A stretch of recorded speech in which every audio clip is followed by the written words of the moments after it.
महत्त्वाची बातमी, नाशिक जिल्ह्यातल्या 24 धरणांमध्ये फक्त 44% पाणी साठा शिल्लक आहे। गेल्या वर्षीच्या तुलनेमध्ये 23% पाणी साठा हा कमी आहे।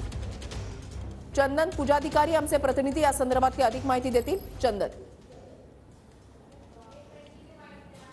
वृषाली, आपल्याला माहिती आहे की नाशिकमध्ये फेब्रुवारी महिन्यातच सध्या पाण्याची अत्यंत बिकट अशी परिस्थिती उद्भवलेली आहे आणि त्याच्यामुळे येणाऱ्या वर्षात नाशिककरांना गंभीर अशा पाणी समस्येला सामोरं जावं लागू शकतं। मी सध्या नाशिकच्या गंगापूर धरणात आहे आणि ज्या धरणातनं खरं तर नाशिककरांना पिण्याच्या पाण्याची वर्षभराची व्यवस्था केली जाते आहे, त्या गंगापूर धरणात गेल्या वर्षीच्या तुलनेत तब्बल 13% पाणीसाठा जो आहे तो कमी आहे। यासोबतच जिल्ह्यातल्या जवळपास 24 धरणांमध्ये गेल्या वर्षीच्या तुलनेत 23% पाणीसाठा कमी आहे। हे कमी म्हणून की काय, जिल्ह्यातल्या अनेक भागांमध्ये फेब्रुवारी महिन्याच्या सुरुवातीलाच या ठिकाणी टँकरनं पाणी पुरवठा केला जातो आहे।